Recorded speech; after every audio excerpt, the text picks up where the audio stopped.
It's bananas. B-A-N-A-N-A-N. It's bananas. B-A-N-A-N-A-N.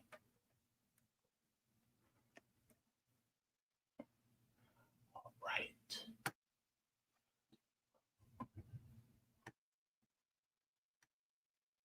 Are we good to go? Absolutely. And a one, and a two, and a 1, 2, 3.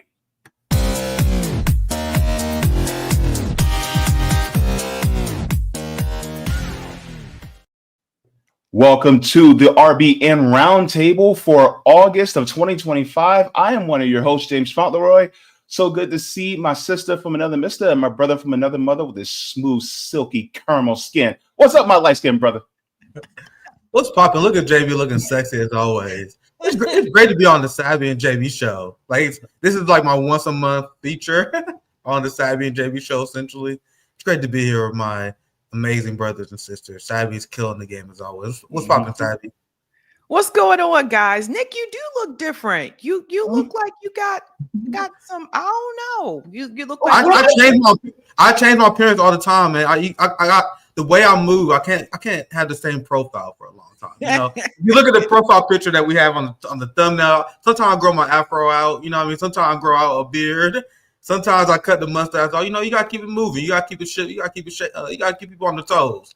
You know, you can't you gotta catch people off guard. You know, I'm just glad to be here with you guys. Mm-hmm. And we got our sister, Miss 230,000 subs, Savvy up in here. That's what's going on. Good to see you. What's going on, guys? Good to see you as well. I just wanted to shout out the Gray Zone for Icarus Fest this past weekend. They did a really great job. I got a chance to see Greg again, who helps us in the background. Big Mad Crab Greg. So that's the second time I got to hang out with him a little bit in person. But it was a really great event, and I think I learned a lot. I think everybody learned quite a bit from all the panels and stuff like that. So I just think that shout out to Thaddeus, who hosts Icarus Fest, and he brings on different people every year. But this year they decided to do like a Gray Zone theme, and it was really good, really great. Wow, yeah. Also, Sabs, your documentary sneak peek, it was wonderful. I cannot wait to watch it. Thank you. That's a shout out to Scott. Scott, who is editing that documentary, has been doing fantastic work. He has skills I don't have. So shout out to Scott for real. Ron! Yep. And we have our brother Ron coming in. Hey. Those sexy chocolate looking self.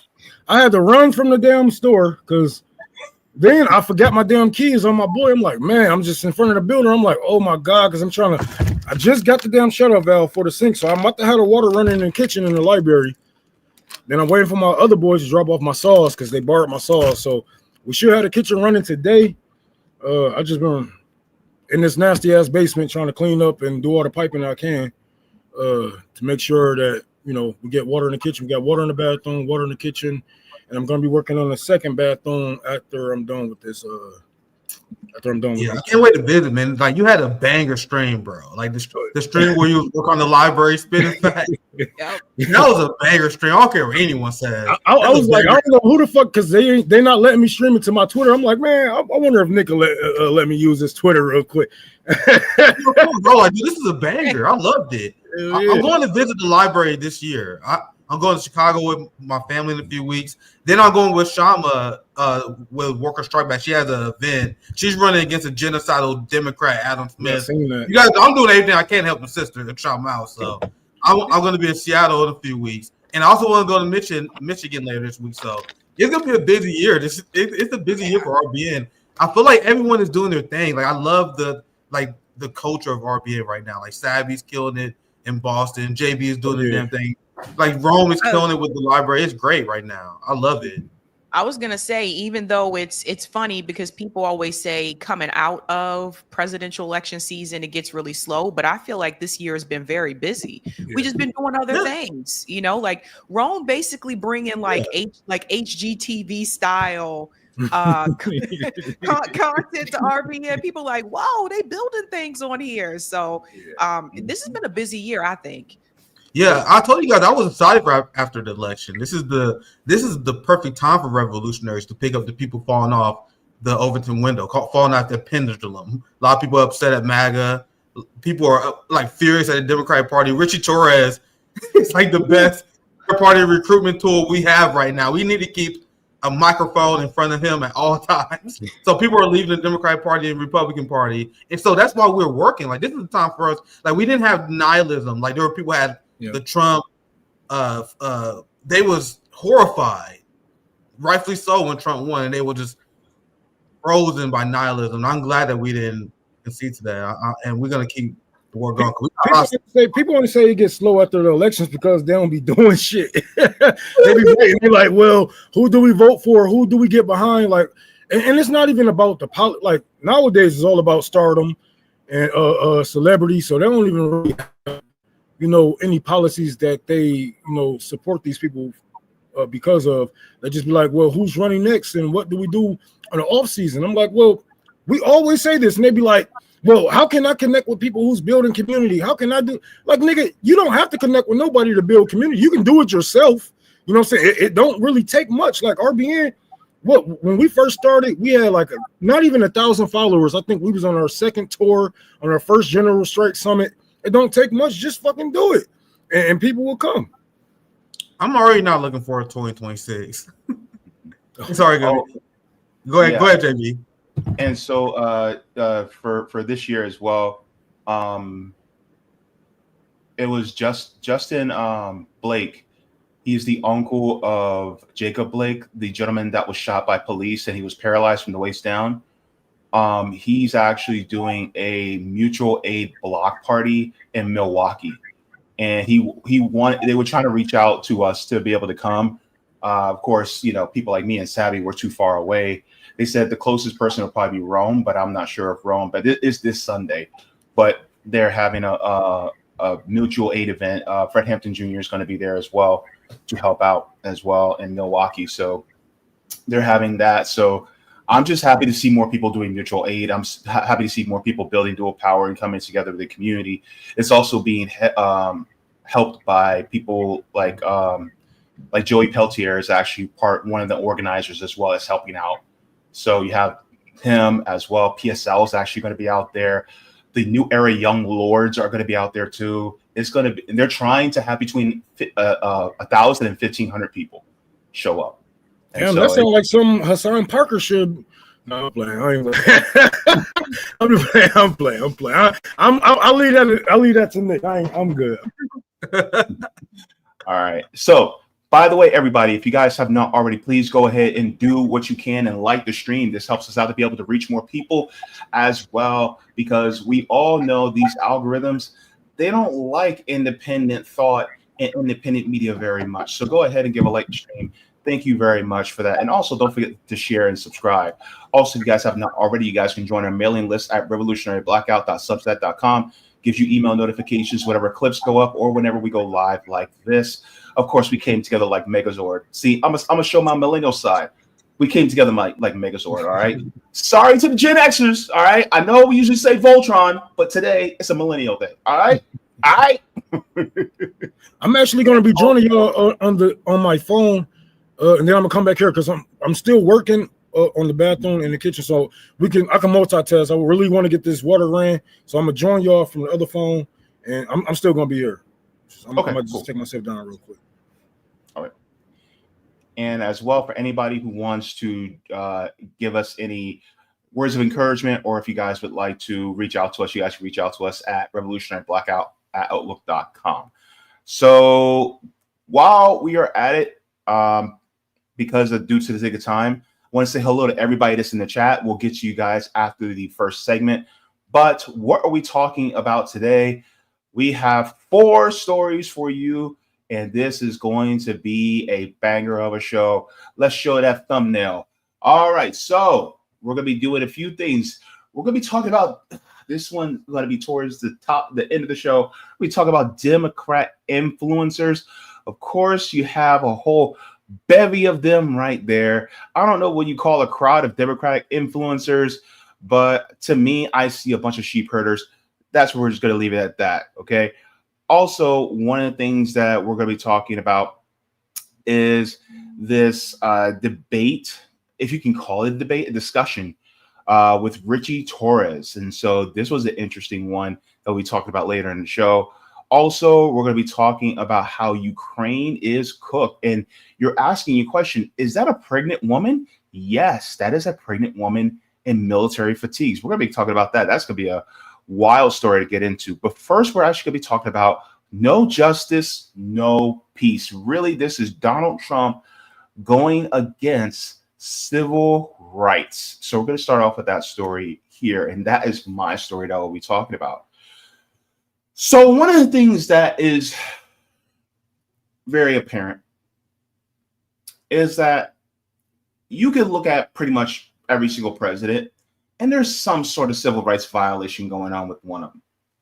It may be one group or another. It may be all groups at the same time. It may happen, sprinkle, here and there. But one thing is for sure, if you have an American president, you're going to have a civil rights violation somewhere, because that's just the way the system is built. But one of the things that is whose civil rights is being violated are people that we typically overlook in this country. It's sad that we overlook them, but we do. Two people that we overlook. We have the people who are incarcerated, recognize it or not, they also have civil rights, and people who are mentally ill. They also have civil rights in this country, but a lot of times they go overlooked.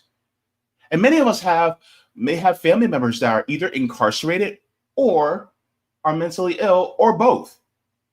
And so we need to talk about how they're being treated, because people don't talk about them.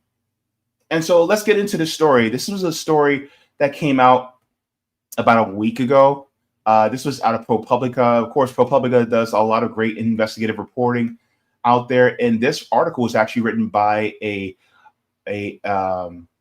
Pulitzer Prize winning journalist.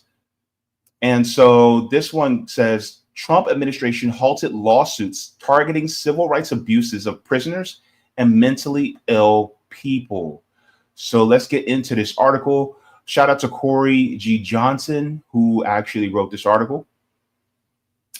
And it said the Trump administration has halted litigation aimed at stopping civil rights abuses of prisoners in Louisiana and mentally ill people living in South Carolina group homes. The Biden administration filed lawsuits against those two states in December after the Department of Justice investigations concluded that they had failed to fix violations despite years of warnings. Louisiana's prison system has kept thousands of incarcerated people behind bars for weeks, months, or sometimes more than a year after they were supposed to be released. And the DOJ accused South Carolina of institutionalizing thousands of people diagnosed with serious mental illnesses, sometimes for decades, rather than providing services that would allow them to live in less restrictive settings as their right under federal law. So this is a story that is under the radar. A lot of people aren't really talking about, but this needs to be talked about, because a lot of people who are victims of this system tend to be the people who are incarcerated, people who are suffer from mental illnesses. And this is Harmeet K. Dillon, that is the Assistant Attorney General under Donald Trump. Says Dillon announced that she was moving to dismiss efforts to impose consent decrees on the Louisville, Kentucky, and Minneapolis police departments. She complained that consent decrees turn local control of policing over unelected and unaccountable bureaucrats. And a lot of times people wonder what a dissent decree is. Well, basically, it is if an institution is not operating in the way that it should, then there is typically a neutral arbiter or board that's appointed to be able to make sure that they're doing what is correct according to the law as well as for the people. And so they are basically like the referee, they're the check and balance over these institutions. And people like Miss Dillon She says, Assistant Attorney General Dillon says she complained that they turned the control of local policing over to unelected and unaccountable bureaucrats. But my question is isn't Miss Dillon an unelected and unaccountable bureaucrat? I mean, she's definitely unelected because she was appointed by Donald Trump. So therefore, and that's her. I want to continue on this.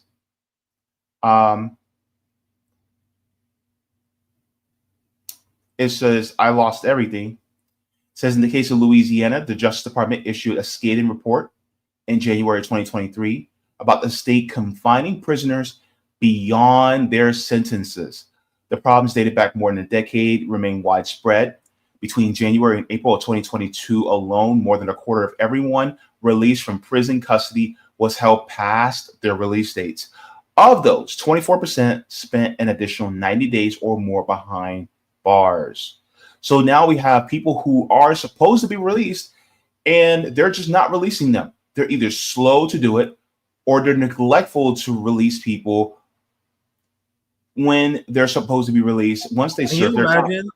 Can you imagine what Americans would say if this was confirmed reports about what happened in Russia or in China, for example? The dystopian state that often pain at our enemies is what we are seeing happen in the United States. Like, this is crazy. I'm just now learning it for the first time, but please continue, JB. Sure. So it says among those held longer than they should have been was Robert Parker. He was a DJ in New Orleans where he played R&B and hip hop music at weddings and private parties. It says he was arrested. He was 55 and he's arrested in late 2016 after violating a restraining order bought by a former girlfriend. He was supposed to be released in October 2017, but a prison staffer mistakenly classified him as a sex offender. That meant he was required to provide prison authorities with 2 addresses where he could stay that complied with sex offender registry rules. It says prison documents showed Parker repeatedly told authorities that he wasn't a sex offender and pleaded to speak to the warden to clear up the mistake. But nobody acted until the deputy public defender contacted state officials months later to complain. By the time he walked out, Parker had spent 337 extra days behind bars. During that period, he said his car was repossessed, his mother died, and his reputation was ruined. So let's talk about how this is also a huge working class issue.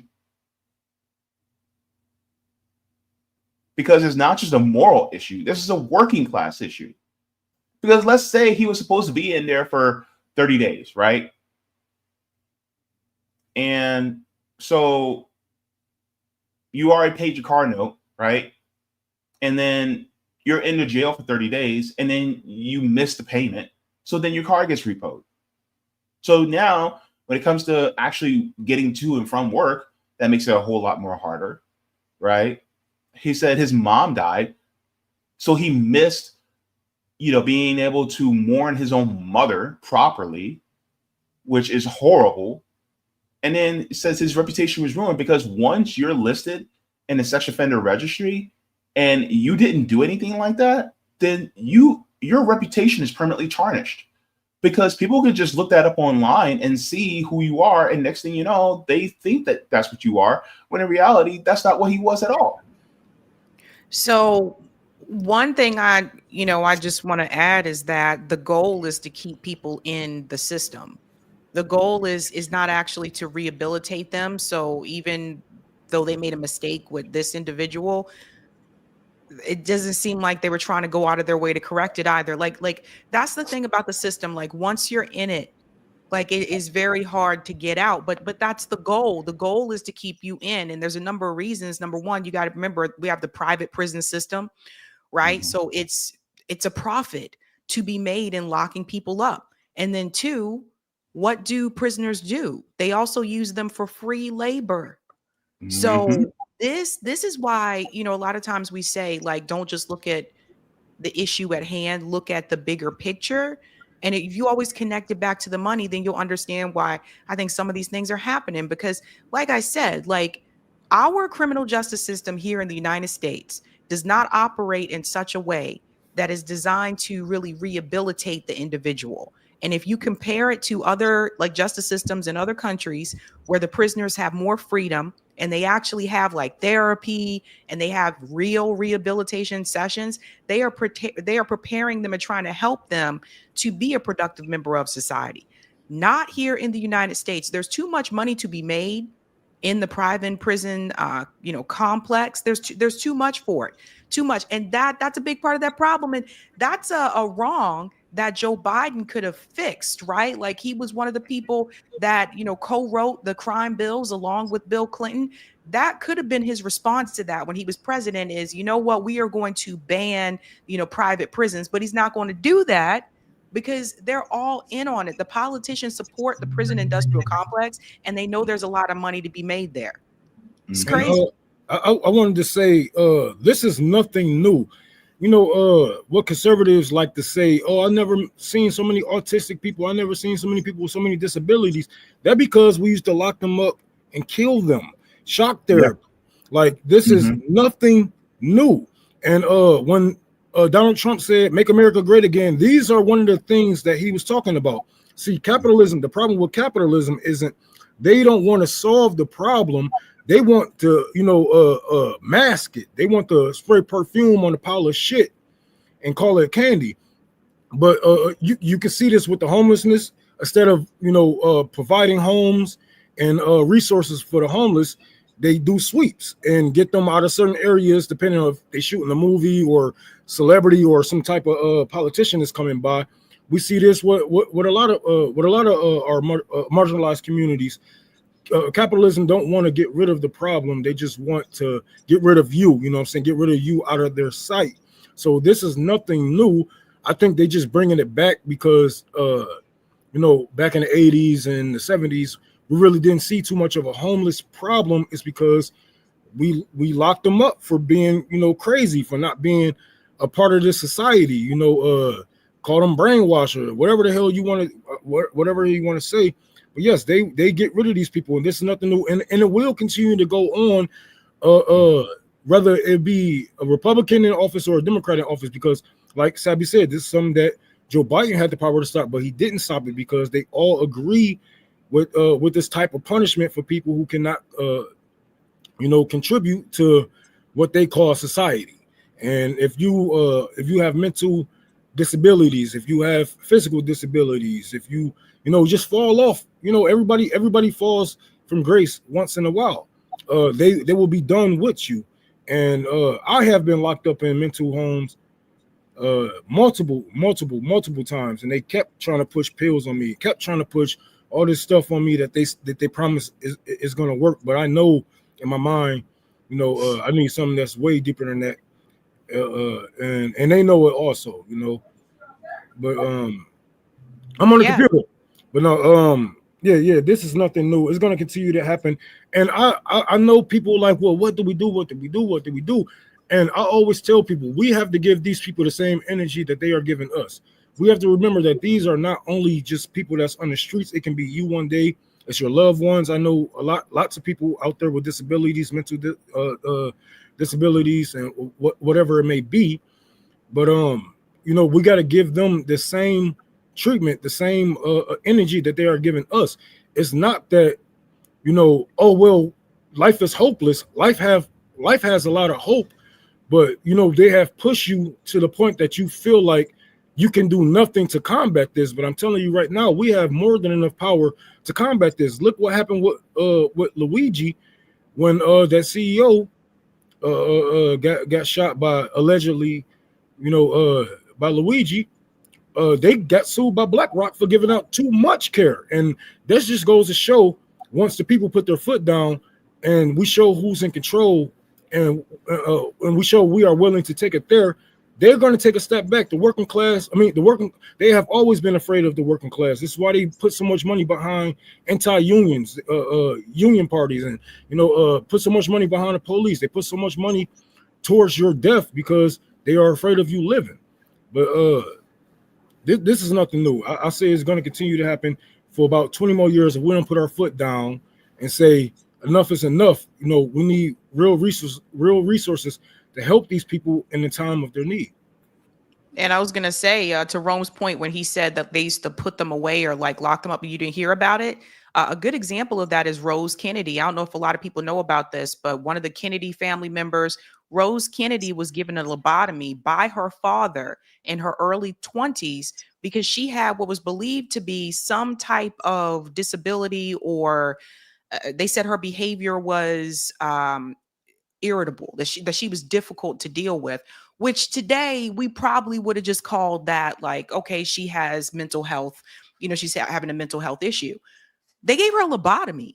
And that's the thing, like that's what they used to do to people back then. They were like, okay, this person will not deal with you, so we're just going to put you down. Mm-hmm. Absolutely. Let's continue on. And they spoke to him after he was recovering from a stroke, and he said that he had lost everything. He said he's ready to get away from Louisiana. Now, on to the incarceration aspect of this. It says Louisiana's detention system is complex, unlike other jurisdictions where the convicted are housed in state facilities. Inmates in Louisiana can be held in local jails overseen by sheriffs.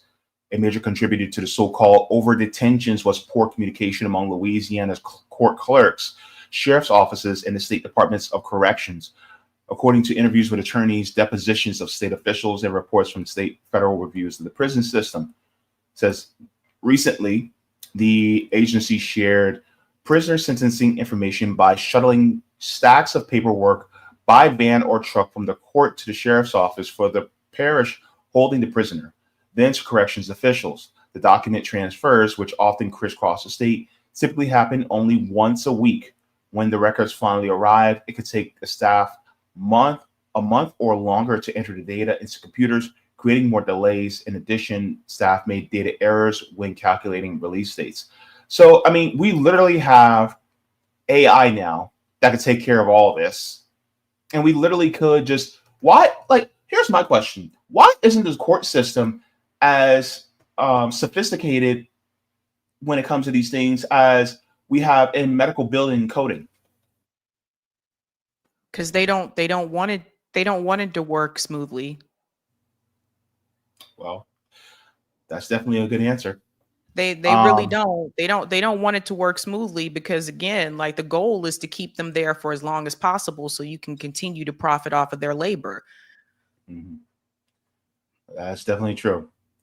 It says the Fifth Circuit Court of Appeals, they sued the Department of Corrections in Louisiana. And so this is how bad it's gotten.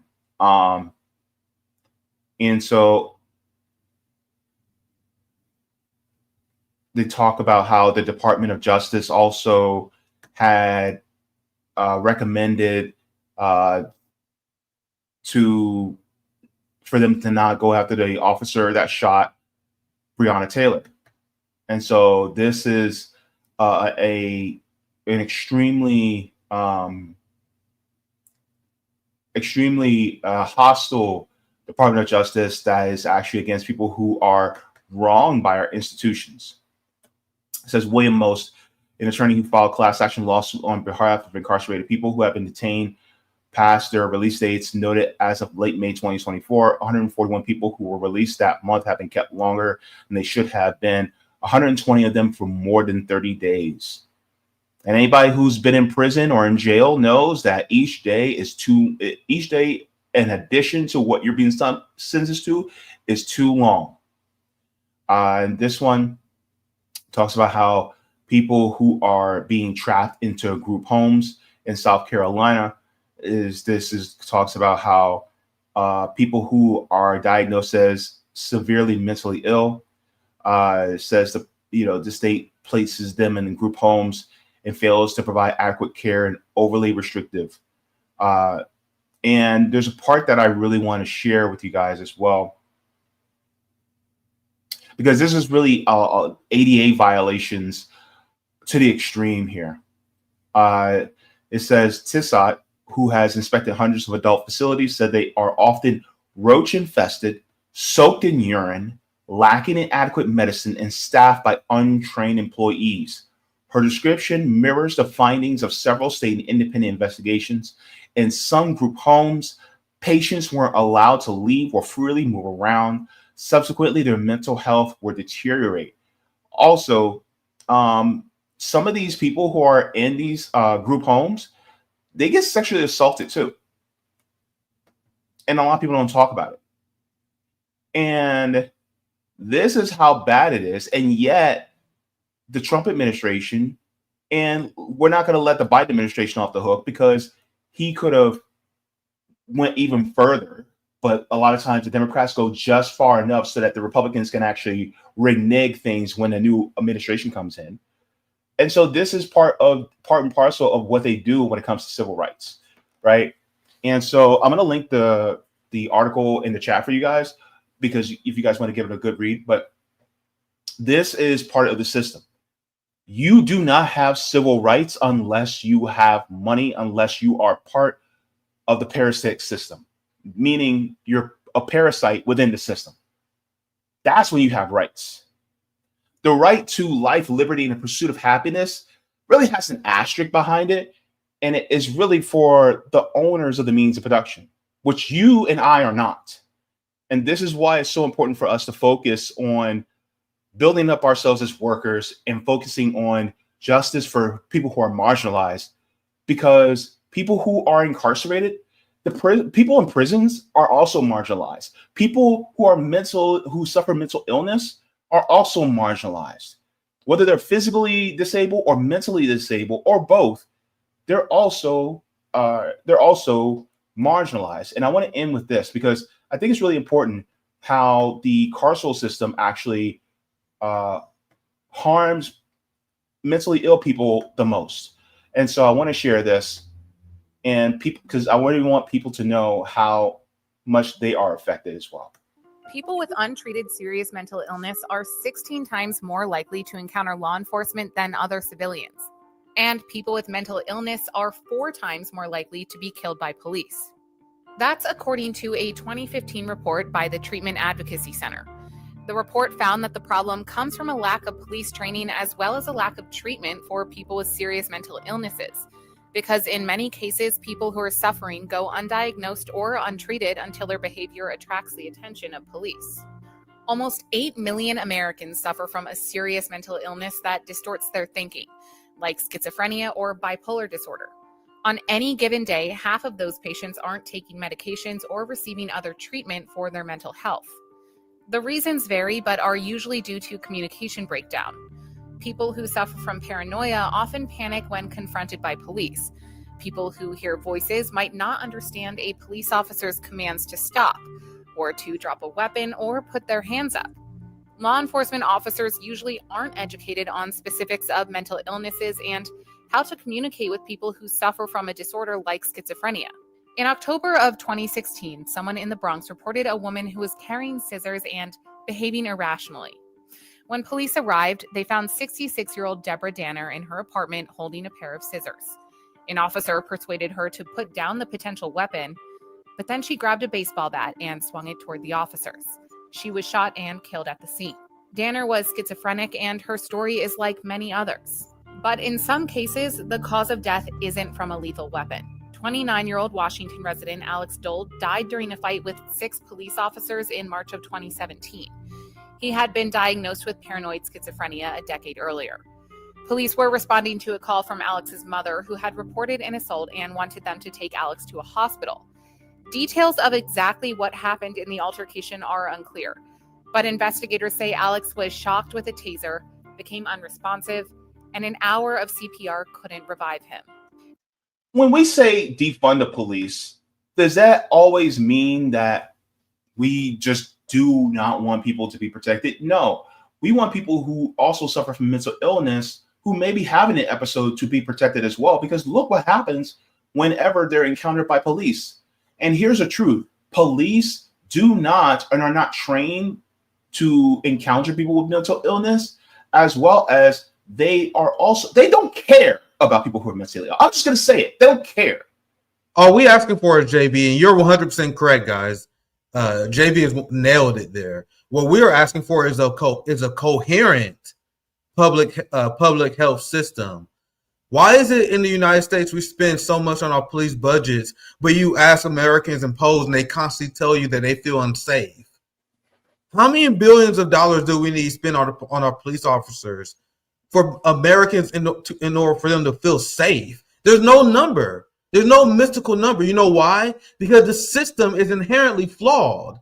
The Supreme Court ruled multiple times that the police don't even have a legal right to defend you.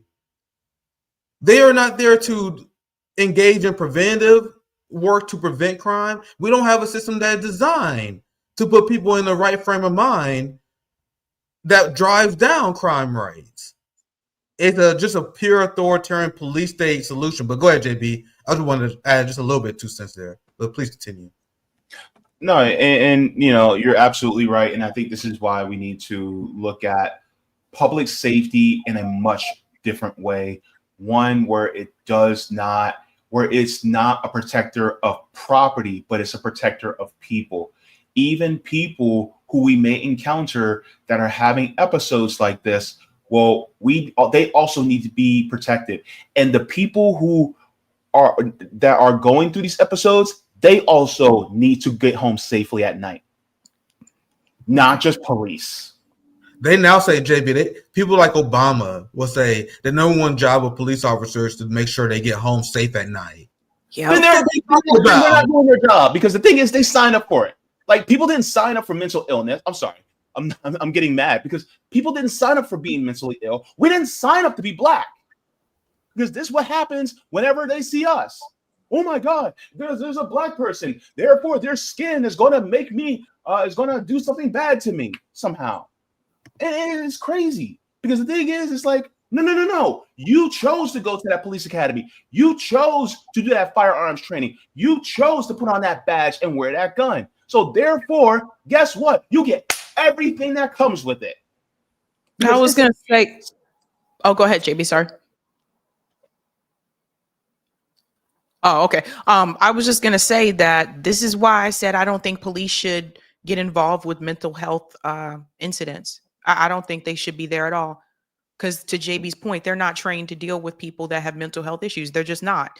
And then they show up and they panic, and they don't know, because they don't know how to handle it, or they don't know that so-and-so in apartment A, has schizophrenia or has like manic depression. They don't know that. And so they just automatically, to that point that JB made about, well, Obama says it's their job to make sure they get home safe. So they're just focusing on themselves. And so a lot of people, a number of those. Absolutely, Sabian. A lot of people miss the point as well. The police officers becoming involved in issues of mental illness is a power grab by the state. So what do the state do if they want to increase their power? If the police would need to justify their payroll, to justify their increase of their salaries, you take on more responsibilities. The more responsibility the state takes on, the more powerful the state inherently becomes. So when we take police officers away from mental health issues, that's a way of taking away their power, because that's decreasing their overall influence and apparatus. So do you guys understand, when they interject themselves into these matters, that's on purpose to expand their authority and their power. These are things that libertarians used to understand. This is why I defunded the police, and this is why I said with Jake Shields, and this is why I say when I talk to right-wingers all the time, it is not a Marxist idea. It's an old-school libertarian idea. You guys realize that, right?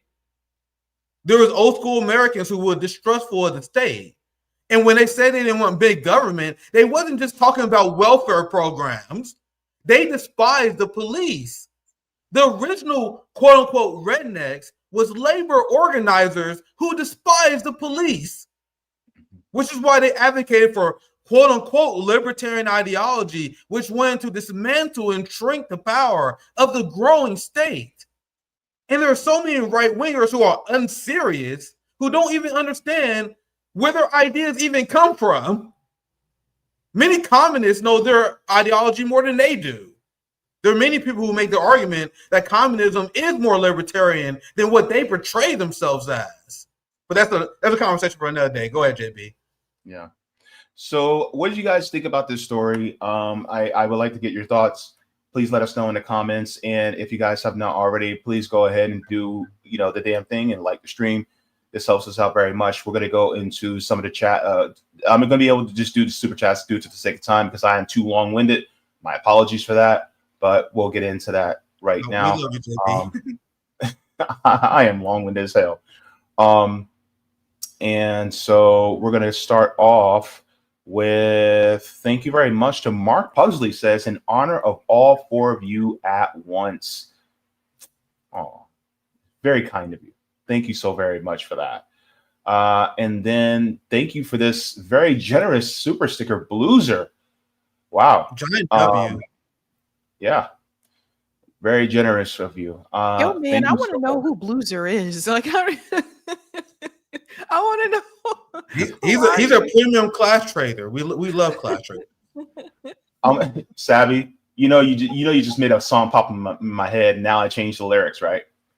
I want to know who Blueser is. I want you to show me. Let me shut up. I'm gonna make people's ears bleed by my singing. But yeah, so here's the link in the chat for you guys so you guys can read the full article. There you go. All right, so next is going to be let's go to the thumbnail and then we'll move on to the next story. So we already talked about what's going on in the Department of Justice under Donald Trump, basically ignoring people's civil rights. Now we're going to go into how Ukraine is cooked. This is going to be a very interesting story. Sabs, is Ukraine cooked? Yes, apparently so. So at first I saw this announced on X and I'm like, is this a joke? People got jokes today. Then I had to look it up for myself and no, it is not a joke. Believe it or not, there are pregnant women on the battlefield in Ukraine. Like, this is insane. You have to see it for yourself to believe it. Expecting on the front lines, motherhood in Ukraine's military. Pregnant Ukrainian soldiers say they are fighting for the future of their country and for their children. And you can see here's one of them. Excuse me. Here's one of them here. She is very pregnant. So, can you scroll back up to that blurb for a second? The blurb, yeah. It says, pregnant Ukrainian soldiers say they are fighting for a future for their country and for their children. That is the worst spin I have ever heard in my life. You guys see how they try to spin this as a feel-good story? They try to spin this as a feel-good story, Savvy, JB. I know. Like, this is a death cult. When I say that the West is a death cult, guys, this is what I'm talking about. According to Western feminism, it's empowering when pregnant women are fighting on the battlefield. But please go ahead, Savvy. This is a great story. So listen to this. After about 6 months of trying navigating appointments with fertility doctors around her limited leave, it finally happened, says Olena, who, like other women interviewed for this article, requested that only their first name is used. She got pregnant and continued to serve. While some people might think fighting a war while pregnant is crazy, she says she sees it as a bit differently. War is war, but life goes on. So not if you're dead. Did she continue to serve or was she pressured to serve? I feel like they're leaving some things out. I don't buy that. If there was an army that, sorry, Savvy, but if I can add this quickly, if there was an army who actually had morals, wouldn't they step aside like, hey, I don't care how you feel, you're pregnant, you sit one out. This is 100% them pressuring them. And then if you're in this situation, you may cope with it however you may cope with it. So after being forced to be on the battlefield, they didn't say, well, I guess I got to do this because I love my country. Why are they leaving that part of the story out where they are 100% being pressured to stay on the battlefield? Because any other coherent country would be like, all right, time for you to take a break. But sorry, go ahead, Stabby. It's crazy. Yeah, it gets crazier. So it says Ukraine's military is finding it hard to recruit young men as the war with Russia grinds on, but women, all volunteers, so they're calling them volunteers, are a bright spot. The number of women serving has grown more than 20% to about 70,000 since Russia's invasion in 2022. Those who became pregnant often serve in tough conditions under relentless shelling, living without heat in the winter, or running water and proper toilets. So I don't know if anybody knows this, but Europe, especially that part of Europe, can get really cold in the winter. So you have pregnant women out there on the battlefield living without heat in the winter. Does this make sense to anybody? It makes sense to me because once the propaganda has started, they kept telling us what their mission was, what the plan was, but nobody took it literal because they kept saying to the last Ukrainian instead of to the last Russian, which is going in and admitting defeat for one. But they already had their goal set and said, hey, we're going to sacrifice generations of these Europeans for Western imperialism. That was what it was. Like, I don't know if you guys remember that, to the last Ukrainian. I remember that. And I kept telling people, I'm like, they know they're going to lose a war against Russia. We cannot win. First of all, we can't go to war with Russia, head to head, because that would be considered the start of World War III. But they will use a proxy war with Ukraine to fight Russia. Lindsey Graham has said it. This was 2016, 18, I want to say. He said we're using the Ukrainians to fight Russians. So, yeah. This has been their plan. They know they weren't going to win. The thing was for BlackRock and other these capitalist institutions to take over the land there, and whatever land that hasn't been taken over by Russia is occupied right now by BlackRock and these other capitalist institutions. Yeah, and then this part here, it goes on to say that, listen to this. This is Nadia. She's 25 years old. She said, it's terrifying every single day. She served as a frontline radio operator until she was 8.5 months pregnant. You wake up wondering if everything is okay, if everyone is still alive, describing how every morning she would brush plaster off her bed that had fallen from the ceiling after a night of explosions. Pregnancy, she said, made it more difficult. The clinic where she would get ultrasounds closed. So did many nearby hospitals. You're constantly thinking about your child's well-being. It was nonstop stress every day combined with constant physical activity. Does that sound like someone, to you guys, does that sound like someone who wanted to volunteer? And the fact that liberals are celebrating this story, it shows that they're a death code. Because why are they even doing this? You had Lindsey Graham, who's very open about why they're fighting this war. They fight into the last Ukrainian because it benefits the United States geopolitically to have a weakened Russia. And by investing into this war, we can get rid of old military stockpiles, and we can test weapons that we didn't have a chance to test before. They are directly using Ukraine as war guinea pigs. Lindsey Graham, Keir Starmer, Mark Rutte, they say it themselves that Ukraine is a golden opportunity for military battlefield innovation. So they know they're not going to defeat Russia, but they get so many benefits out of fighting this war because you have record amount of profits that are being made by armed manufacturers. Like Julian Assange said, the goal is not successful war, it's profitable war. So Lindsey Graham, he said the quiet part out loud, and they actually say this on Fox News all the time, where they say, hey guys, I know you guys are against us spending money on this war, but we actually benefit a lot from it because we are able to modernize our military because of this. We are able to get rid of the old weapons, and we are getting our military industrial complex into overdrive by creating new ones. So when you have dipshits like Ro Khanna try to explain to me that we are fighting this war out of the kindness of our hearts, you see how that's easy for me to destroy that argument? That's where that viral clip brought up the Lindsey Graham quote to Ro Khanna, and that's completely destroyed his argument. So everyone on the NATO level, anyone who cheering for this war is not about fighting for Ukrainian sovereignty. It's not about Ukrainian people. This is a project by the military-industrial complex. But go ahead, Rome, or anyone who want to chime in. I'm sorry. I'm talking to AJ. I apologize. JB, I think you want to chime in earlier. I just wanted to get that point. But go ahead, brother.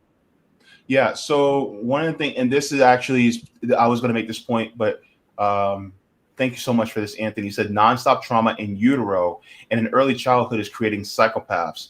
Here's the thing a lot of people don't talk about.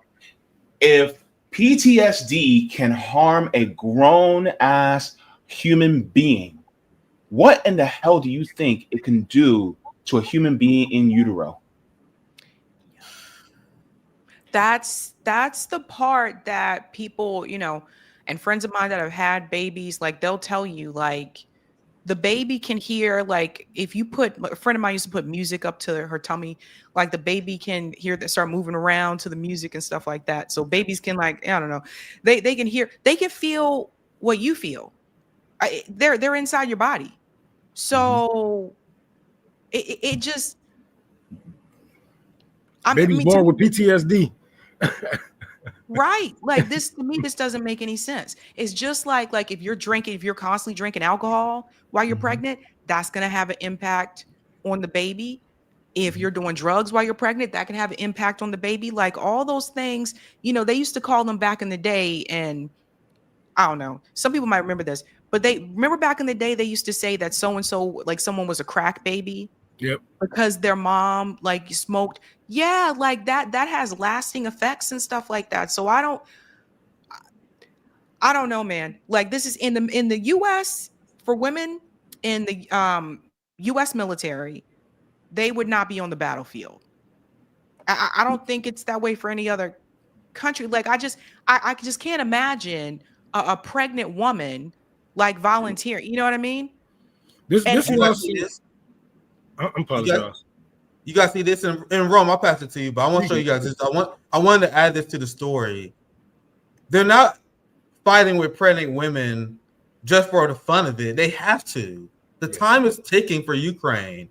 They have a massive manpower problem. How many Ukrainians do you think they can kidnap off the streets? I don't want to be too long. I just want to introduce it. Look, Ukraine's conscription crisis. And because of Zelensky's fascist regime, they are straight up kidnapping people off the streets. Like they are engaging in aggressive, abusive tactics, breaking up families. And the videos are horrific. You see videos of Ukrainian officials beating the shit out of people. Look, and I'll just read the headline, and you guys can respond if you want to. Ukraine's conscription crisis. Alleged abuse leads to protests. So Ukrainians are pissed. They're like, Zelensky, what the fuck? This is why they don't want to have elections. Because this is one of the things that's going to bite Zelensky in the ass. The fact that he banned opposition media and he's kidnapping Ukrainian men off the streets. And now he's forcing pregnant women. He's a psychopath. But how many Western feminists? Is AOC tweeting about this? Is Nina Turner tweeting about this? Cori Bush? No. They are silent about this. To me, it's baffling that the NATO left legitimately don't care about this. I was just also going to add too. I don't think they can leave the country either. Yeah, because wasn't there like some Ukrainians that tried to leave, and then they have a ban on people. If you're a male, you cannot leave. If you are a male that's in fighting age from like 16 to like 40 something, then you can't leave. Males can't leave. Look at the subheadline, and you guys can respond to it. Look, Ukrainian officials tasked with boosting the army are accused of beating, tear gassing, and detaining unwilling men, prompting some to flee. And you will never hear this in any sort of Democrat progressive media apparatus. They completely ignore these kind of stories. How can you say you're anti-imperialist and anti-war, but you're supportive of a regime that bans opposition parties, ban collective bargaining rights, ban unions, and now they're kidnapping men off the streets, tear gassing and beating them? And this is a fascist regime that progressive support. But go ahead, Rome. Sorry, go ahead, Rome. Yeah, these same Democrats that get mad at us when we say, what Ukraine needs right now is re-education camps, because let's not. They have a real problem out there with the racism, the bigotry. Okay, that's something else. Okay, they need a revolution. They need a labor-led revolution. And the same people who say they support Ukrainians get mad at leftists when we say that they don't need U.S. intervention. They don't need U.S. weapons. They need to come to terms and go to the table with Putin and actually talk about the future of their countries. They need a revolution. They need to hang. Zelensky. They need Putin to help denazify the country. Like what Putin is doing is revolutionary. Help Putin denazify the country, so you guys get your labor unions back. So you guys don't have to worry about having people being burned alive in labor union shops. Go ahead. Those countries, some of those Eastern European countries are very, very, very corrupt. And I mean, we have corruption here in the US, but I mean, like, it's not just Ukraine, also Moldova, which is right next to Ukraine, go figure, is also very, very corrupt. So that's what I was saying. Like, even some of the people who may want a way out, it's not that easy for them just to get out. I mean, this is crazy. And like, we called it, like, what? It's been over 2 years now. I think the first time we called it was 2 years ago when they were pulling men off the street and throwing them into vans and stuff, saying, you got to go fight. Like, what the hell is this? And then let me tell you what my prediction will be. They said they're willing to fight to the last Ukrainian, right? Of course, that won't include Zelensky. He'll probably be on a plane out of there as quickly as possible. Russian. Yeah, you know. So what happens is they destroy, like, most of the population. Let's say a lot of them end up fighting. They die in battle. And then BlackRock and NATO and the U.S. government take over Ukraine, and they'll name it something else. And I mean, we've seen this before. Anything to push back against like Russia. And honestly, sometimes I sit back and think about it. Maybe that's what the U.S. government wants. Maybe they just want the people in Ukraine to fall so that they can come and take it over. Yep. Anybody ever think about that? They want the access to the back door of Russia, and I have explained this before. I call it the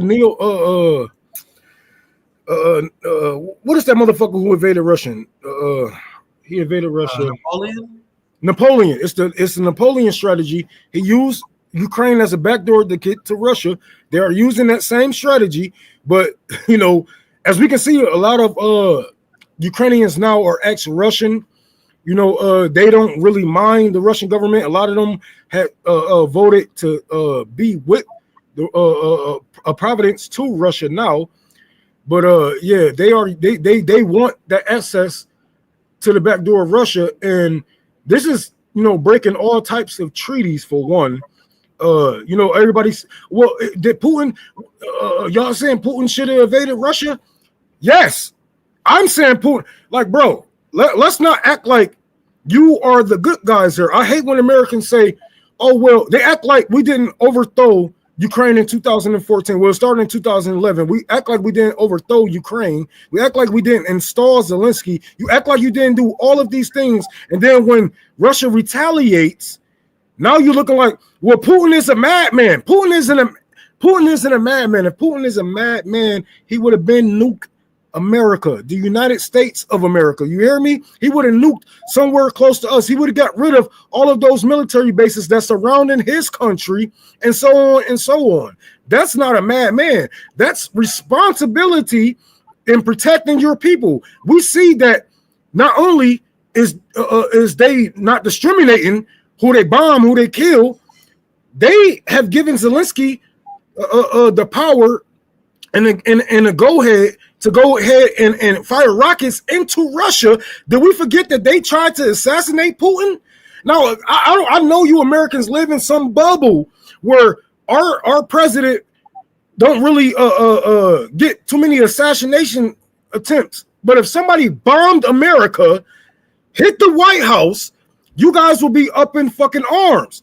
So I would take it the same way. If I was Russian, if I was Putin, I would take you guys very seriously, and that's what he should be. He's doing what needs to be done. Do I agree with Putin in a lot of things? No, of course not. I'm a fucking black communist in America. Me and Putin is not going to see it's not going to agree on too many things, but I understand having your enemies move closer and closer to you, and nobody is doing anything about this. Not even in international law, the UN, nobody is jumping in to stop these people from coming in and overthrowing, taking what they want and calling it what they want. So if I was Putin, you guys would have been wiped off the face of the fucking earth.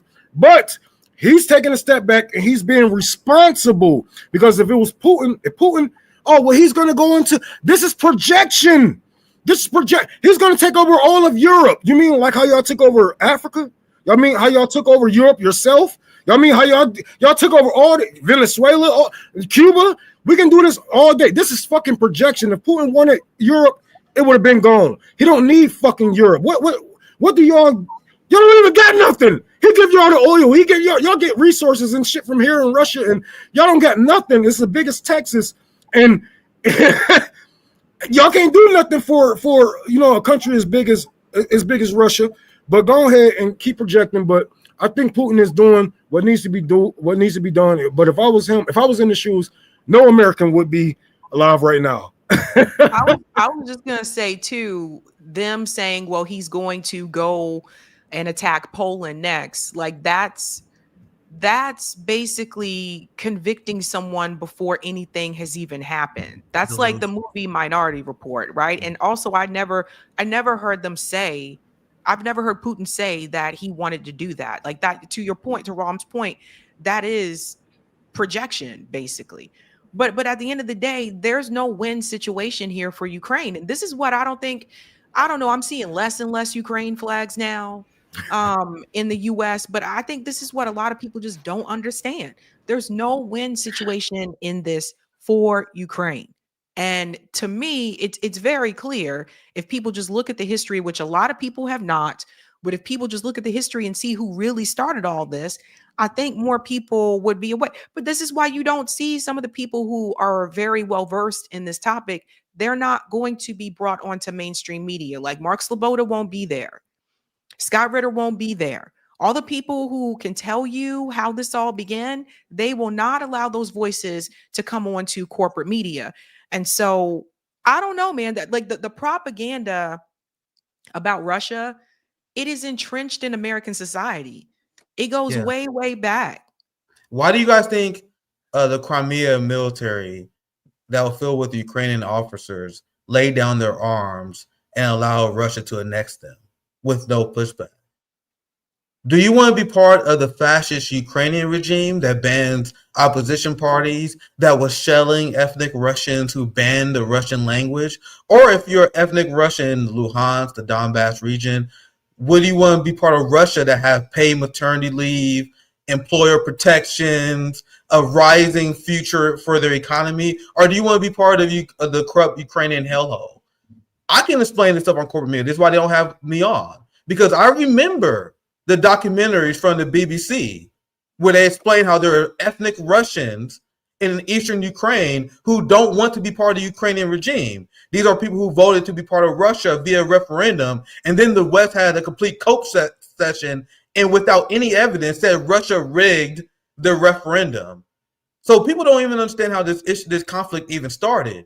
If you had a government in Mexico that was supported by Nazis who was killing Black Americans, who were killing Americans, period, you goddamn right I'll be down to fuck them up. I'm a communist. I'm an anti-fascist. I am in support of fucking up Nazis. So anyway, we can move on. Any final thoughts? I want to get to our story. Our story is pretty funny. Go ahead, Jay. Because a lot of people talk about how, oh my God, well, Vladimir Putin's trying to take over. He's trying to be imperialist and blah, blah, blah. But the crazy part is you got to research history before you open your mouth. Because lest we forget that it was never it was never Russia interfering with our elections. It was United States interfering with Russia's elections, which actually led to us having Vladimir Putin in office now. Let's take a look. Here's Time magazine back in 1996. Who was president then? 1996. Wasn't that Willie P? Willie P was basically the president. And it says, exclusive Yanks to the rescue, the secret story of how American advisors helped Yeltsin win. We interfered with a Russian election back in the 90s. And JB, don't forget, I know that Democrats have short-term memory, but the Clintons are the reason why Putin is in power today. We keep forgetting that they coached this man and taught him how to, capture power, how to, get access to these channels and get around certain powerful people. It was Bill Clinton and Hillary Clinton that taught Putin damn near everything that he know. Putin just didn't go with the whole thing, the whole thing that they wanted. They wanted him to take over his country and hand over power to America. But once he got his power, he just said, thank you. Said, thank you for teaching me all this shit. Now I'm about to use it against you. But we have to, if you're going to, like everybody, well, Jill Stein is a Russian puppet. No, nigga, Putin is a Clinton puppet. Putin is a Clinton puppet. Like, say that. That makes more fucking sense. In the long run, when you know the history of these things, Putin is a Clinton puppet, straight the fuck up. And if you don't believe me, you can look up the stories for yourself. I know you won't, but Google is free, nigga. All right. So with that being said, we're going to move on to the next one. Thank you very much. If you guys have not already, please go ahead and give a like to the stream. We really appreciate it very much. Just to let you guys know, just a couple of chats. It said, wait, no, that's not what oh yeah, it says, dumb Westerner. Thank you for this, Chief Madhu. Dumb Westerners will see the story about pregnant women fighting Ukraine, and they will start to swear you that Russia is on its last leg, which is absolutely false and crazy. We have Crash Out says, what do you guys think about Nick Flint? We can answer that a little bit later, okay? We don't have time for that one, but we can say that for a little bit later. We have to. Yeah. Because Nick Fuentes, his audience is very smart. They go around on other people's channels like, hey, can you comment on Nick Fuentes? And then people have viral clips. Hey, this guy did Nick. They just very smart. I'm not hating on them. It's a very unique strategy. But am I okay with saying I don't care about talking to this guy? I know what he's doing. His audience is very clever. They go around every single fucking channel and they put in super chats and they like Glenn Greenwald lays out a viral speech about Nick Fuentes. Like, it's because you guys keep bringing them up. Can we not? I mean, JP, don't get me wrong. If you want to, you can. But I know what you guys are doing. I'm not promoting this guy. Like, can you guys stop? I already gave my take on him. I'm not promoting this fucking guy. He's a Nazi. He's a Hitlerite who want to organize based on race. What the fuck is the appeal? He wants white Zionism in the United States, and he make half-ass criticism of Israel that every single leftist can make it. You want everyone to respond to him? No, that's it. That's your clip. Let's move on. I know everyone on RBN. I purposely don't talk about him. Like he's being propped up by the algorithm for a particular reason to destroy class consciousness. Stop falling for it. Okay, let's move on. So we got to cut this shit out. It's annoying. But let's go on. Okay. Yeah. All right. Chief Madhu says, "Dumb leftist think Russia." They always asking about this guy. Stop. Yeah. No one cares. No one in real life know who this guy is. Let's move on. Why would you ask black people about Nick Fuentes? Why would I give a fuck about who this guy? Like, can we get serious? You think niggas are talking about Nick Fuentes? The fuck you want? What do you think we're gonna do? Build a white nationalist state? You guys think that's gonna happen? It's not gonna happen, motherfucker. I'm gonna take up arms against you. You think you're gonna relocate my family? You think that's gonna happen? It's so delusional. It's not even worth our time to talk about. And I've been asking this guy to debate me forever. He's been running away from me. I would destroy this little weasel any day. But go ahead, JJ. That nigga Mexican? He's fake as fuck. But anyway, we can move on. Sorry, I already broke my own rule, didn't I? But we can move on. All right, I broke my rule. Thank you for this. Chief Madhu says, dumb leftists think Russia and China are colonialist. Some people do. Yeah. Anthony says, I'm glad my wife's entire family escaped from Ukraine. It's terrifying that Natalia could be sent back there. Yeah, I'm sorry. And I covered that story That's very terrible, and I hope people also take a look at that story, that video that I posted. So let's go on to, for the sake of time. Okay, so we're going to go on to the next story. We're going to be talking about this really debate for Ritchie Torres, and I want to get into this. Rome, please take it away. I know you have some things to say about Ritchie Torres. Man, I was watching this shit. I was like, I don't know. See, this is why I don't do in-person interview. I barely do interviews. I kick you off my shit. You know what I'm saying? If I was to interview Ritchie Torres in real life, I think I would have kicked him in the face. I mean, like a Spartan kick. I mean, he would have just think I was just getting up to take a walk or walk off the set. No, nigga, I'm gonna kick you on your face. Cause it makes no sense how well, Hamas murdered all of these people. October 7th, nigga. What is today? What is today's date? A whole nother year. You know what I'm saying? We had a whole fucking anniversary for it. I know I was celebrating. I don't know about everybody else, but we had a whole fucking anniversary for this, and they are still spewing the same lies, because we know about the Hannibal directive. We know about them targeting their own people. We know about them being next door to a fucking, open air prison, cooking and celebrating while these people are going through the most, inhumane shit that you can think of. And he's still taking up. And as a black man in America with education that know better, I would have kicked Ritchie Torres in the face. I'm about to try to see if something wrong with, like, my computer keep blanking out. For some reason, this boy's is literally hanging on. It looked like Nick's computer when I first met Nick. It looked just like Nick's computer. It's hanging on. Wrong with a few people who saw my bum ass computer when I first started out. You guys don't understand how hard the struggle was. But go ahead, Rome. Rome, you gave me Street Fighter vibes. Street Fighter the one that goes, ha! No, Street Fighter has the character with a girl, Chun-Li. Remember, she does the kicks. I swear, because it comes to a point to where, okay, we can have a debate about certain things, but some things are not up for debate, like human rights. You know what I'm saying? Water. Housing. Some of these things are just not debatable. And if you debate on, who gets to live because of actions of others, then I gotta punch you. I gotta beat your ass, bro. Because what is you talking about here, bro? You a fucking psychopath. Like, somebody should get rid of you.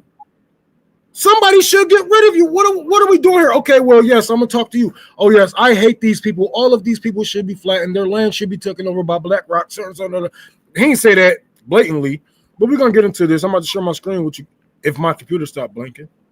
I think I might need one of y'all to pull it up because this computer not gonna let me. Just put it in the private chat. Put it in the link in the chat, Rome. Okay. Damn it. I don't know. I think y'all can still see me, but I can't see y'all. Yeah, okay. We can see you. There we go. Yeah, everything messing up, but my yeah, I don't get it, bro. And I'm watching this on Twitter. JB, if you can please, I know you got that clip. If you can please pull that up. It's a couple of them. But I don't get why we are sitting here having discussions with people who have showed us their true self. You know what I'm saying? Once you take money from J Street, and I know a lot of people would like to clown on AIPAC, but you have to remember J Street and there's other institutions that these people go to launder money to our politicians. So anybody taking money from J Street, AIPAC, et cetera, we should not be having debates with these people at all. We shouldn't be sitting down for interviews with these people at all. I think we should do whatever it takes with our power to move these people out of your community, because what have Ritchie Torres have done for his people? Like, he has taken in more money than what his people has gotten from him and his district. And that's why I hope Jose beat his ass. I ain't gonna lie. I hope Jose win that fight against him, because he needs to be unseated. Well, I saw Jose over the weekend at Icarus Fest, and I talked to him about it. I told him I think Ritchie Torres is starting to get scared, because now he's Ritchie Torres himself is trying to do some type of mutual aid now all of a sudden. Is knocking on doors of Bronx residents that he didn't have to knock on before. So Jose and I had a conversation about that. So yeah, I think he's getting a little bit scared. Yeah, I have Jose coming on tomorrow, by the way, for Naked Prime Time. We're gonna fucking dismantle this boy Ritchie Torres. But let's continue. That's gonna be beautiful. There were 1,000 Jews who were murdered before the establishment of Israel, like a half a century before the establishment of Israel. Half is 1,000 Jews. yeah, they were killing each other, Jews and Palestinians. Yeah, the Hebron massacre. It doesn't make sense to me.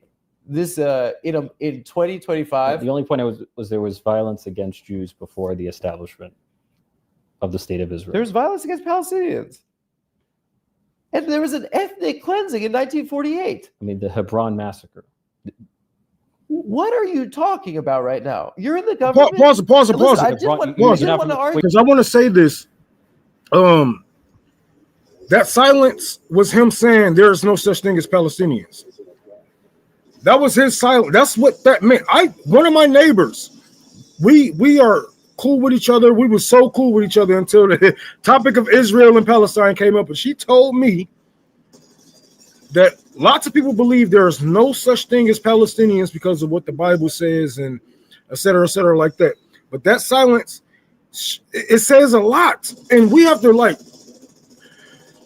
And I just have to add this because people really need to take this home and understand this. As someone who grew up in the church, the Israel that is mentioned in the Bible is not the modern day Israel of today. When Israel was mentioned in the Bible, it was referring to the followers of Abraham. And a lot of people get this wrong.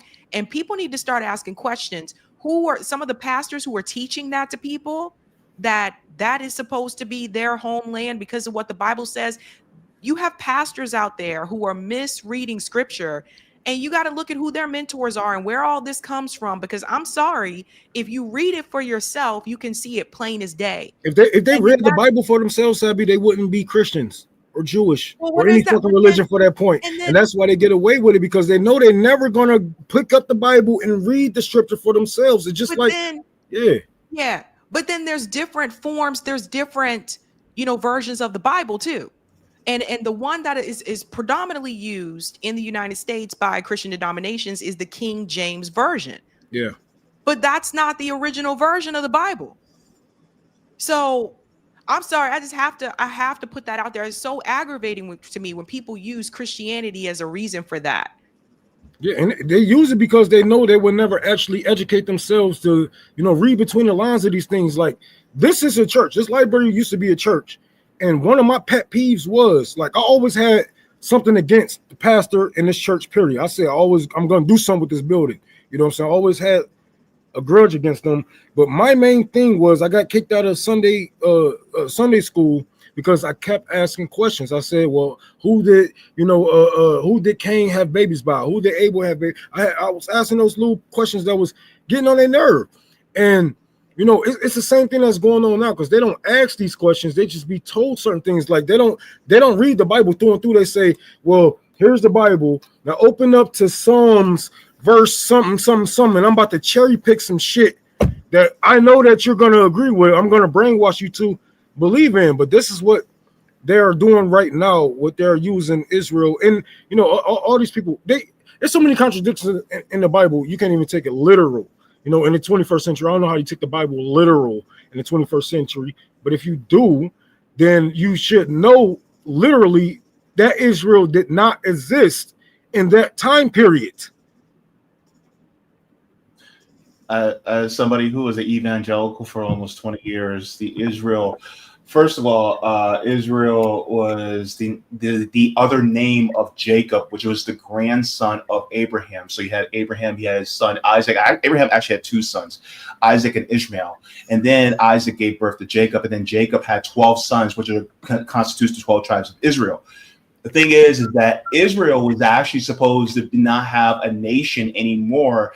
Once it was the 70 CE, actually, it was told that it would be ended somewhere around after 66 CE, but then came back General Titus, who actually destroyed the temple. And once the temple was destroyed, the people of Israel were told that they would not have a nation at all, and they were supposed to disperse throughout the earth. So by that very notion, they're not supposed to actually have a nation state. This is what the Orthodox Jewish people. This is what they actually talk about. And so when people talk about, oh well, we need to have our own state, and I'm like, yeah, no. God didn't even say for Christians to have their own state. There just happens to be states where a majority of people are Christian, but it's not supposed to be a Christian state. Like when people talk about the United States as a Christian nation, oh hell no, it ain't. There's a majority of Christians in the United States, but it's not supposed to be a Christian state. Yeah. So by that very notion, then no, right? But they want to confuse it. Also, Israel is a secular state. Yeah. That's another thing. And the largest religion in the world, from what I understand, is Islam. It is. Mm-hmm. Yeah. Anyway, I'm sorry. Go ahead, bro. But no, I was just saying, like, man, this is and for black Israelites and you black people who, basically suck AIPAC dick. I don't know how else to put it, man. I don't know how to be professional with you. Fuck you. You know what I'm saying? Bro, they are using the same Bible they used to put our people in slavery. And they are using that same Bible for justification for killing Palestinians. And you telling me you see nothing wrong with this? But if I say they use the Bible against us, you might be secular, you might be atheist, agnostic, but you know that the Bible is used to enslave and keep our people dumb. And they are using that same Bible. And you telling me that you see nothing wrong with this? Something is wrong with you. Either you paid to say that or something is very deeply wrong with you. Very deeply, but we can get on with this stupid ass nigga with his far back ass hairline. I'm sorry, you're not familiar with the Hebron massacre in 1929? Wait, you're saying that justifies an entire ethnic cleansing in 1948? Israel was Whoa, this is even a good argument. Hold up, Israel. What are you talking about? I didn't realize we were debating. I don't want to do it, but you say something like that. The Jewish state was established by international law, right? The UN passed a resolution. That recognized the establishment of a Jewish state, and there were a number of Arab countries, including Egypt, that declared war on Israel. Yes, the War of Independence, and Israel won the war. The Palestinians didn't declare war on them. They were just people that were living there, and they were kicked off their land. By the way, there were 800,000 Jews that were ethnically cleansed from the Arab world. Do you know what? There were Jews. You know how many Jews there are? Not in the by Arab the world? Palestinians. Okay. Pause one more time. Fuck it. Let's go kill all the white people. All the white people gotta die. All the white people gotta die. Fuck it. You know what I'm saying? Because hey, look, it was millions of fucking black people that died on the ships to even get over here. Can we use that for justification to murder somebody?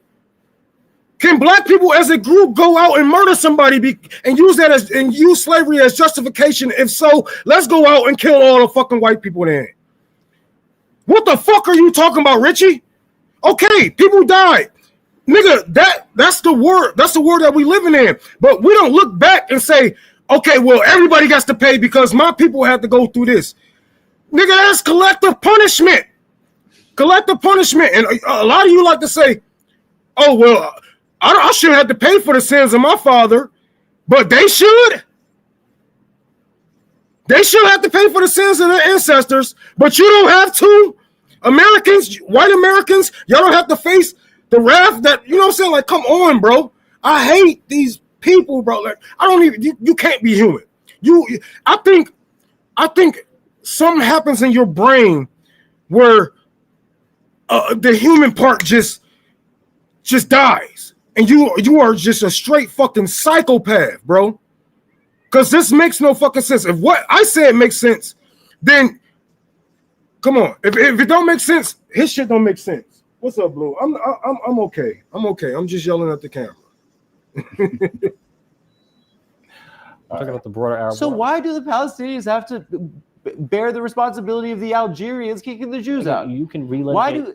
Why do the Palestinians bear the responsibility of Egypt invading? Israel's been a state for 77 years. Bro, it's so depressing what you're saying right now. You're proposing to undo an established state? No. Hold on, wait a minute. Let me ask a question. Why in the world is Ritchie Torres trying to fact check a Jewish person about his own history? That's like a white person trying to fact check us about our own history as black people in America. Like, what the hell? And it happens. It happens. People do it. What kind of bullshit is that? It's crazy. He's man. reading the AIPAC talking points. I'm telling you, they all got the AIPAC talking points. They all say the same thing. He's saying the same thing that Cory Booker says. They say the same thing that Wesley Bell is saying right now as well. It's the same talking points.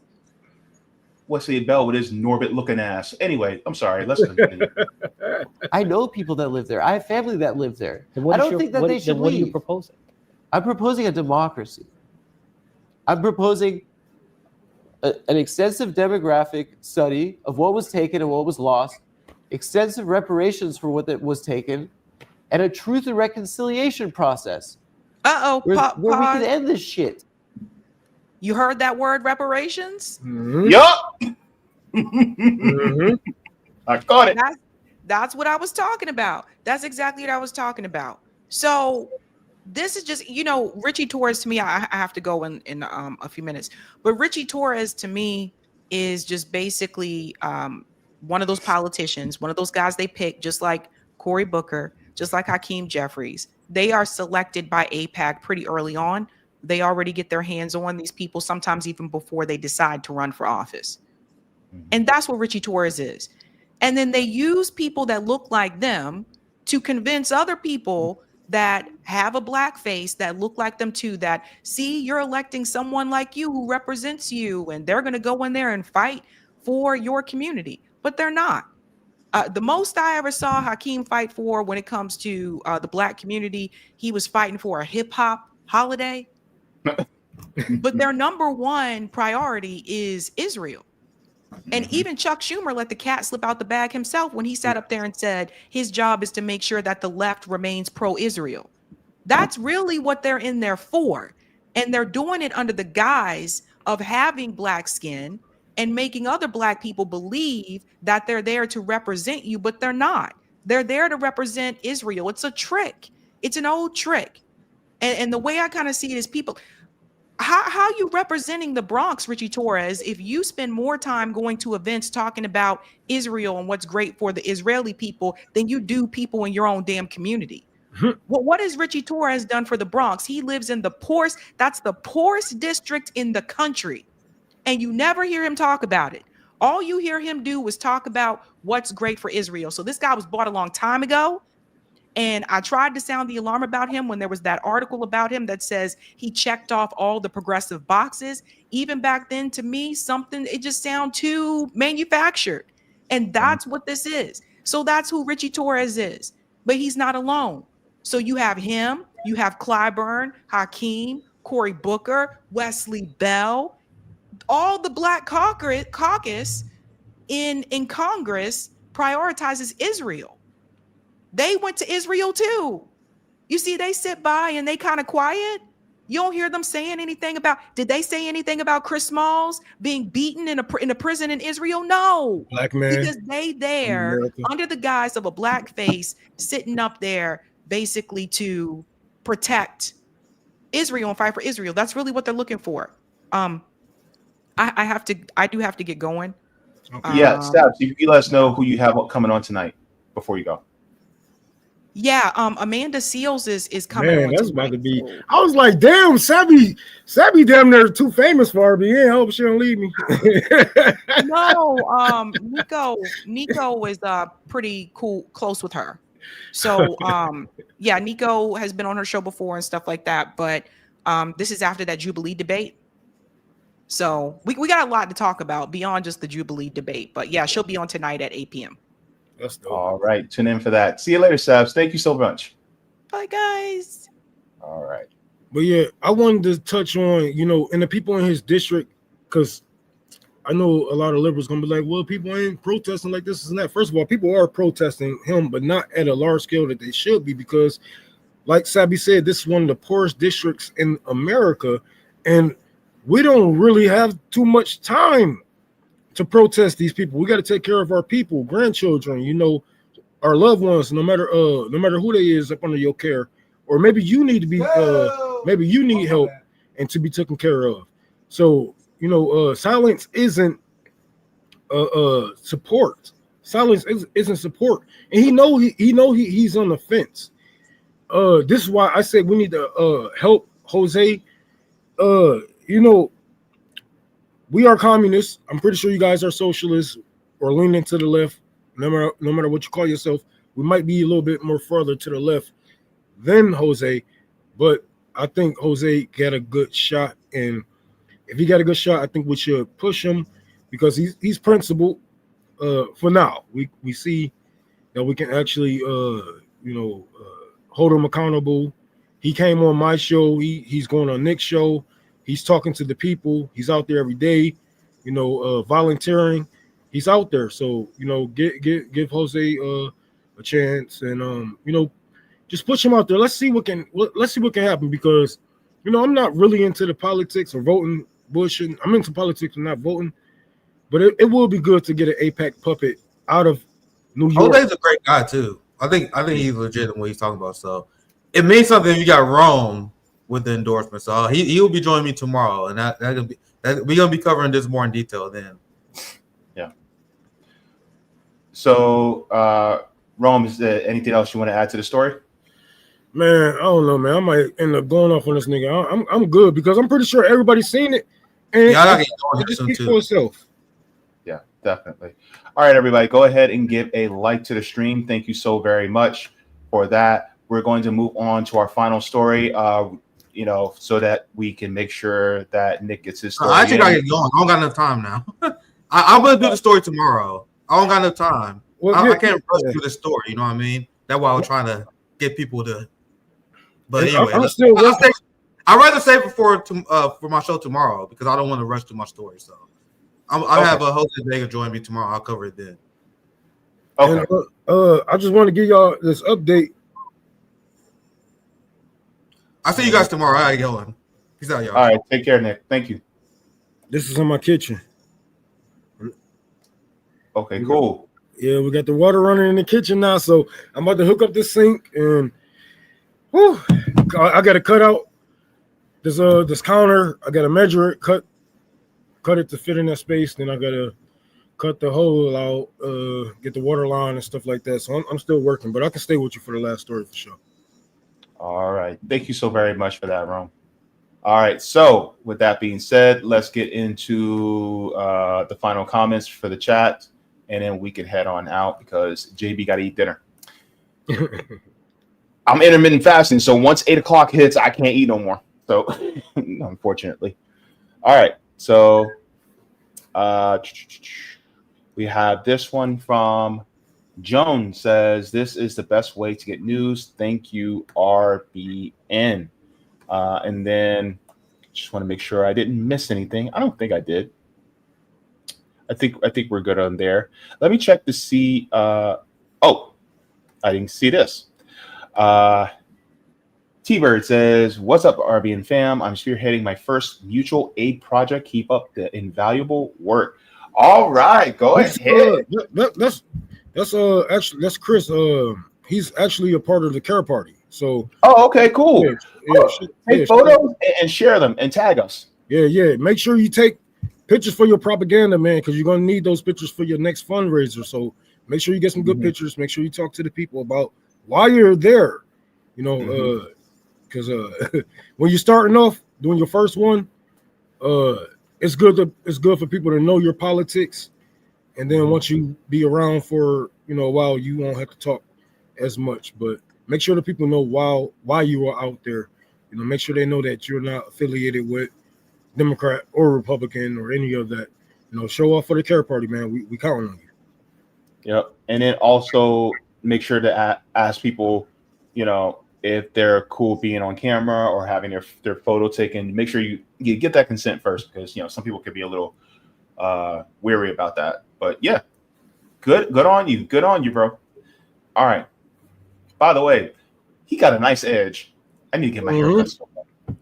Anyway, we both need a haircut. Like I just cut my shit not too like a couple of days ago. But I'm like, man, I need to shape up. Bad as hell. I need to get my hair retwisted.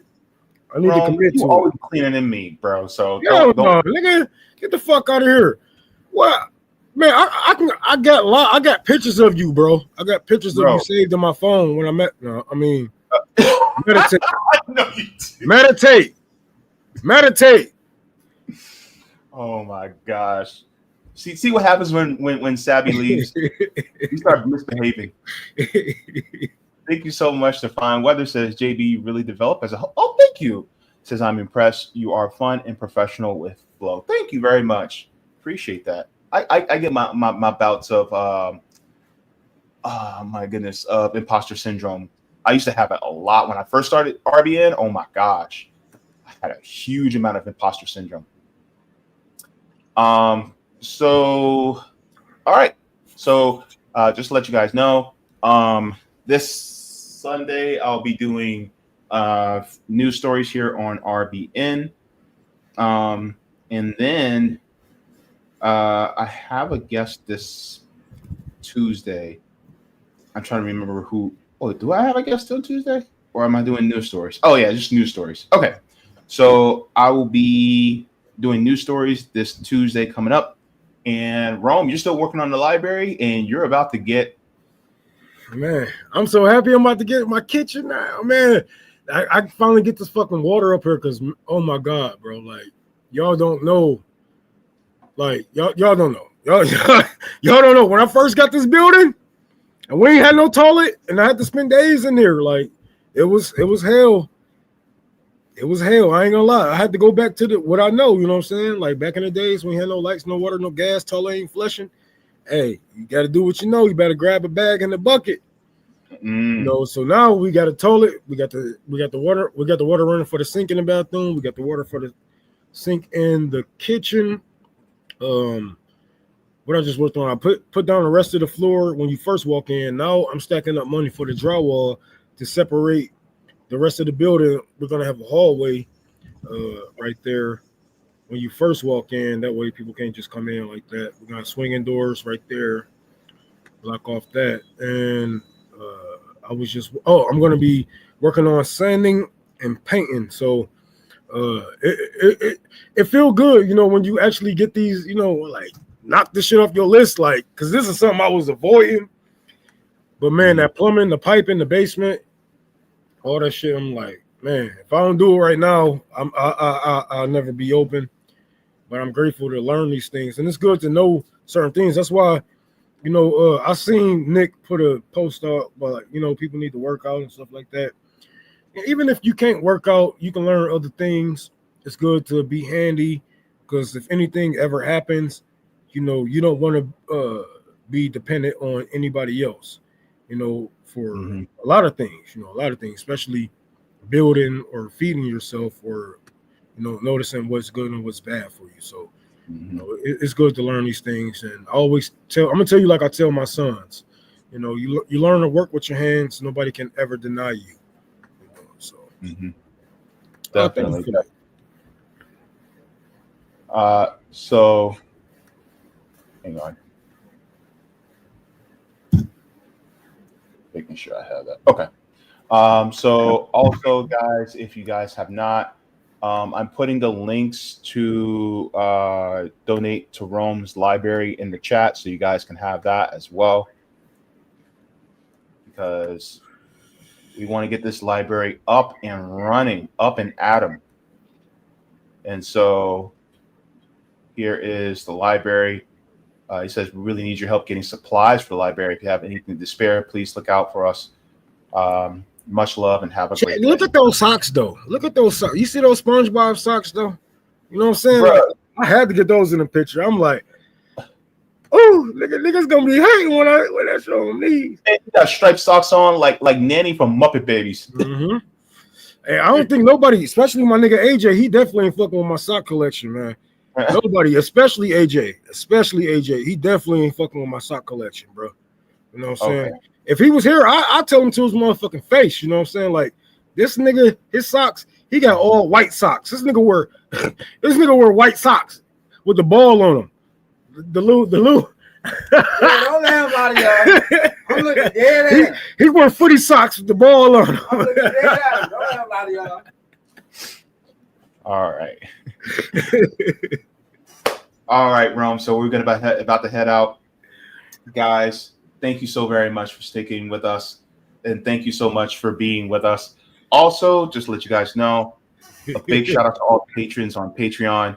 Without you guys, we would not be able to do this work. Hang on. What in the world just happened? Ooh, sorry. I did not mean to do that. All right. Shout out to the patrons on Patreon, because you guys make this happen. You make it so that we ain't going hungry that fast. Make sure that we are able to continue to keep doing this work. So we would just want to give a big thank you to all of you. You guys help keep the lights on. You guys also allow us to be able to survive while doing mutual aid work, not just talking the talk, but also walking the walk. You guys make that happen. So we appreciate. And this channel is fully grassroots funded. So we just want to thank you guys from the top and bottom of our hearts, because the algorithms, they don't mess with us like that. And so you guys help us to be able to continue to keep this going on. So thank you very much to everybody. Please also make sure to share and like the stream on your way out, because without you guys, we would not be able to make the strides that we are making, and we are definitely growing. So, all right, bro. All right, man. All right, y'all. We love y'all. Have a good day. Take care, everybody. Have a good night.